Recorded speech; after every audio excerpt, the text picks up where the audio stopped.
इस दुनिया के वैज्ञानिकों में या जो भी जानकार लोग हैं उनमें ये उत्सुकता क्यों है? यह स्वाभाविक है और प्राकृतिक है, क्योंकि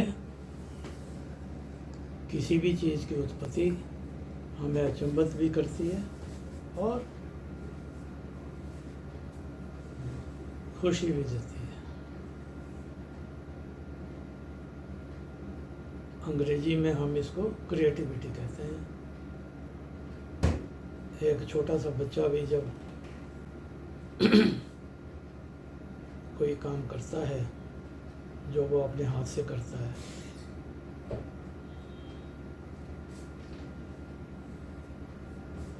चाहे खिलौने से खेल रहा हो, खिलौने को चला रहा हो, या खिलौने को गिरा रहा हो या तोड़ रहा हो, तो उसको भी खुशी होती है, क्योंकि उस वक्त वो भी कुछ ना कुछ नया कर रहा होता है।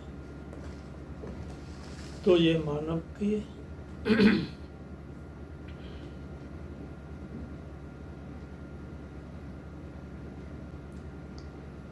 आदत और स्वभाव है कि कुछ भी नया होता है या उत्पत्ति होती है किसी भी चीज़ की, तो हम अचंभित भी होते हैं, खुश भी होते हैं और मिल बांटकर उस खुशी को मनाते भी हैं। इसी तरह से हम समाज में रहते हैं, तो हमारे घर में या किसी के भी घर में कोई बच्चा पैदा होता है, या यहाँ तक कि जिन लोगों ने गाय, भैंस, बकरी या और जानवर पाल रखे होते हैं, जब उनके भी बच्चे पैदा होते हैं, या हमारे गली मोहल्ले में भी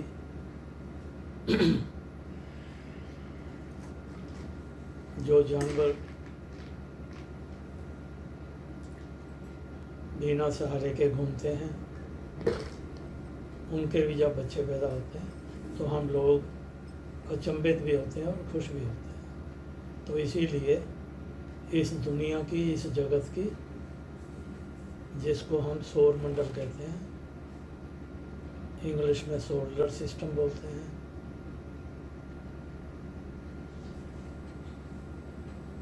वैज्ञानिकों के मुताबिक इस सोलर सिस्टम के 8 प्लैनेट्स हैं, जिनमें हमारी धरती, हमारा पृथ्वी लोक भी उनमें से एक प्लैनेट है जिस पर हम रहते हैं। तो इसकी उत्पत्ति कैसे हुई, ये पहाड़ कैसे बने, पर्वत कैसे बने, ये सागर कैसे बने, ये नदियाँ कैसे बनी, ये वनस्पति कैसे होगी, ये जानवर कैसे बने, ये मनुष्य जाति कैसे पैदा हुई, इन सब चीज़ों के बारे में जानना और इसके बारे में उत्सुकता बहुत ज़्यादा स्वाभाविक है, जिसके लिए हजारों सैकड़ों सालों से निरंतर प्रयास हो रहे हैं और अपने अपने तौर पर बहुत ज़्यादा नहीं तो कुछ ना कुछ कयास लगाए जाते हैं वैज्ञानिक परीक्षणों से या और साधनों से। तो सबसे बड़ी जो उपलब्धि है उस अलौकिक शक्ति की, वो है इस जगत की उत्पत्ति।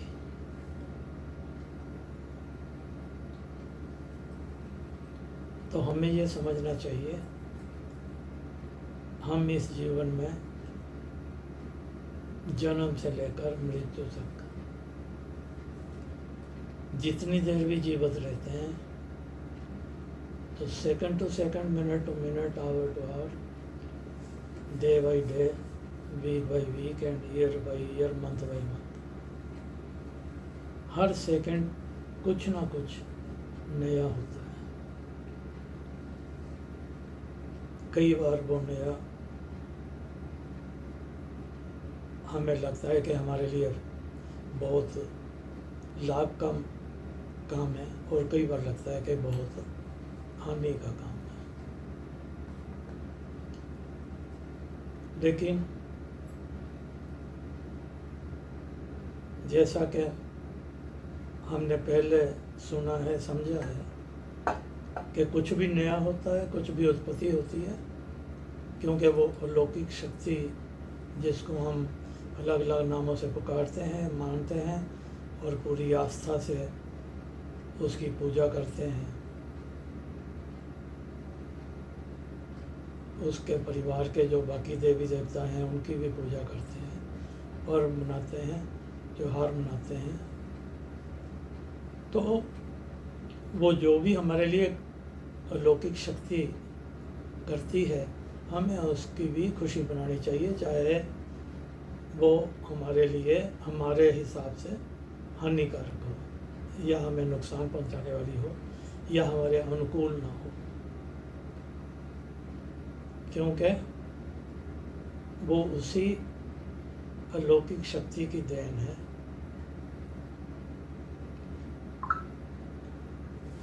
हम तो ना किसी को कुछ दे सकते हैं, ना किसी से कुछ ले सकते हैं। देने वाला भी वही है, लेने वाला भी वही है। तो जब उसने कुछ दिया है तो वो सोच समझ कर ही दिया है।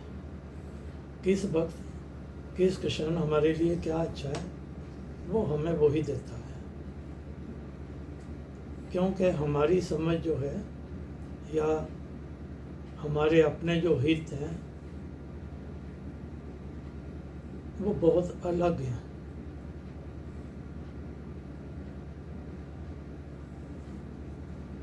इसलिए हम क्षण भर के लिए दुखी हो जाते हैं, कष्ट में आ जाते हैं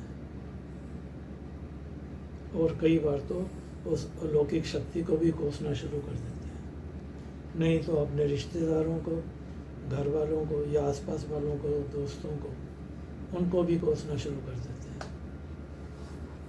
कि पता नहीं किसके शराब से ये हो गया, हमने तो किसी का बुरा नहीं किया, हमने तो ये नहीं किया, हमने तो वो नहीं किया, ये हमारे साथ क्यों हो गया। लेकिन जब कुछ ऐसी घटना होती है, उत्पत्ति होती है जिससे हमें खुशी मिलती है, जो हम समझते हैं कि हमारे लिए अच्छी है, तब हम किसी को इसका धन्यवाद नहीं देते या श्रेय नहीं देते। हम अपने ऊपर लेते हैं कि देखो हम कितने महान हैं, हमने इस चीज़ को बनाया है, या हमारे कारण ये घटना घटी है, या हमारे कारण ये परिणाम है। दोनों चीज़ें गलत हैं। खुशी में खुशी, दुख में दुख, दोनों गलत हैं। जैसे मौसम है,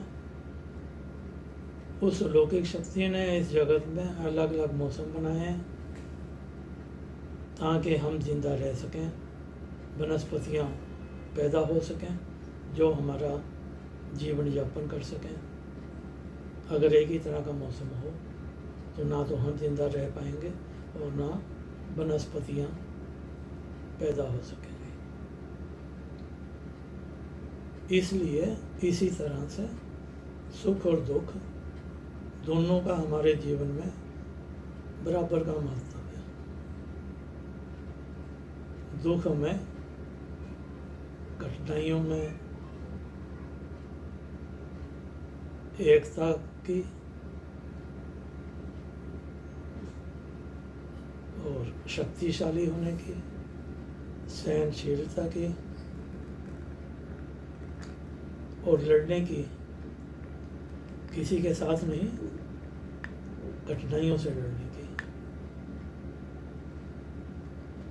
शक्ति देते हैं। और खुशी के पल हमें अपने जीवन को और ज़्यादा सुंदर बनाने की, अपने सगे संबंधियों के साथ खुशी मनाने की